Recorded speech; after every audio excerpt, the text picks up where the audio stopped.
Matius bab 11 ayat 1. Setelah Yesus berpesan kepada ke-12 muridnya, pergilah ia dari sana untuk mengajar dan memberitakan Injil di dalam kota-kota mereka. Yesus dan Yohanes Pembaptis. Bacaan diambil dari Injil Matius bab 11 ayat kedua sampai dengan ayat ke-19. Dapat juga ditemukan pada Injil Lukas bab 7 ayat 18 sampai dengan ayat 35. Di dalam penjara, Yohanes mendengar tentang pekerjaan Kristus, lalu menyuruh murid-muridnya bertanya kepadanya, "Engkaukah yang akan datang itu, atau haruskah kami menantikan orang lain?" Yesus menjawab mereka, "Pergilah dan katakanlah kepada Yohanes apa yang kamu dengar dan kamu lihat. Orang buta melihat, orang lumpuh berjalan, orang kusta menjadi tahir, orang tuli mendengar, orang mati dibangkitkan, dan kepada orang miskin diberitakan kabar baik. Dan berbahagialah orang yang tidak menjadi kecewa dan menolak aku." Setelah murid-murid Yohanes pergi, mulailah Yesus berbicara kepada orang banyak itu tentang Yohanes. "Untuk apakah kamu pergi ke padang gurun? Melihat buluh yang digoyangkan angin kian kemari? Atau untuk apakah kamu pergi? Melihat orang yang berpakaian halus? Orang yang berpakaian halus itu tempatnya di istana raja. Jadi untuk apakah kamu pergi? Melihat nabi? Benar, dan aku berkata kepadamu, bahkan lebih daripada nabi, karena tentang dia ada tertulis, 'Lihatlah, aku menyuruh utusanku mendahului engkau. Ia akan mempersiapkan jalanmu di hadapanmu.' Aku berkata kepadamu, sesungguhnya di antara mereka yang dilahirkan oleh perempuan tidak pernah tampil seorang yang lebih besar daripada Yohanes Pembaptis. Namun yang terkecil dalam kerajaan sorga lebih besar daripadanya." Sejak tampilnya Yohanes Pembaptis hingga sekarang, kerajaan sorga diserong dan orang yang menyerongnya mencoba menguasainya.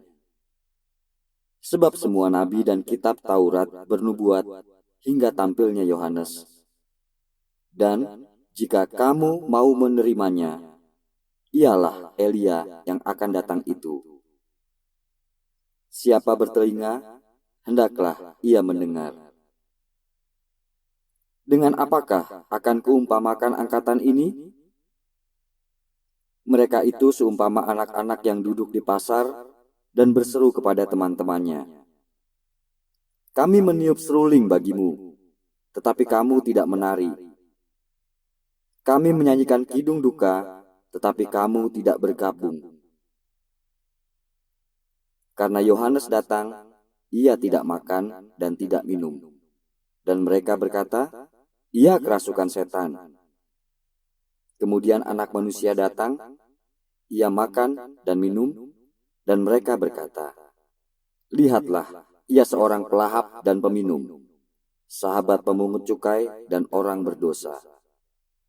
Tetapi hikmat Allah dibenarkan oleh perbuatannya. Demikianlah sabda Tuhan. Terpujilah Kristus. Yesus mengecam beberapa kota. Bacaan diambil dari Injil Matius bab 11 ayat ke-20 sampai dengan ayat ke-24. Dapat juga ditemukan pada Injil Lukas bab 10 ayat 13 sampai dengan ayat ke-15. Lalu Yesus mulai mengecam kota-kota yang tidak bertobat, sekalipun di situ ia paling banyak melakukan mujizat-mujizatnya. "Celakalah engkau Korazim, celakalah engkau Betsaida, karena jika di Tirus dan di Sidon terjadi mujizat-mujizat yang telah terjadi di tengah-tengah kamu, sudah lama mereka bertobat dan berkabung. Tetapi aku berkata kepadamu, pada hari penghakiman, tanggungan Tirus dan Sidon akan lebih ringan daripada tanggunganmu. Dan engkau, Kapernaum, apakah engkau akan dinaikkan sampai ke langit? Tidak, engkau akan diturunkan sampai ke dunia orang mati. Karena jika di Sodom terjadi mujizat-mujizat yang telah terjadi di tengah-tengah kamu, kota itu tentu masih berdiri sampai hari ini. Tetapi aku berkata kepadamu, pada hari penghakiman, tanggungan negeri Sodom akan lebih ringan daripada tanggunganmu. Demikianlah sabda Tuhan. Terpujilah Kristus. Ajakan Juru Selamat. Bacaan diambil dari Injil Matius bab 11, ayat ke-25 sampai dengan ayat ke-30. Dapat juga ditemukan pada Injil Lukas bab 10, ayat ke-21 sampai dengan ayat 22. Pada waktu itu berkatalah Yesus, Aku bersyukur kepadamu Bapa, Tuhan langit dan bumi, karena semuanya itu engkau sembunyikan bagi orang bijak dan orang pandai, tetapi engkau nyatakan kepada orang kecil. Ya Bapa, itulah yang berkenan kepadamu. Semua telah diserahkan kepadaku oleh Bapakku, dan tidak seorang pun mengenal anak selain Bapa, dan tidak seorang pun mengenal Bapa selain anak dan orang yang kepadanya anak itu berkenan menyatakannya. Marilah kepadaku, semua yang letih lesu dan berbeban berat. Aku akan memberi kelegaan kepadamu.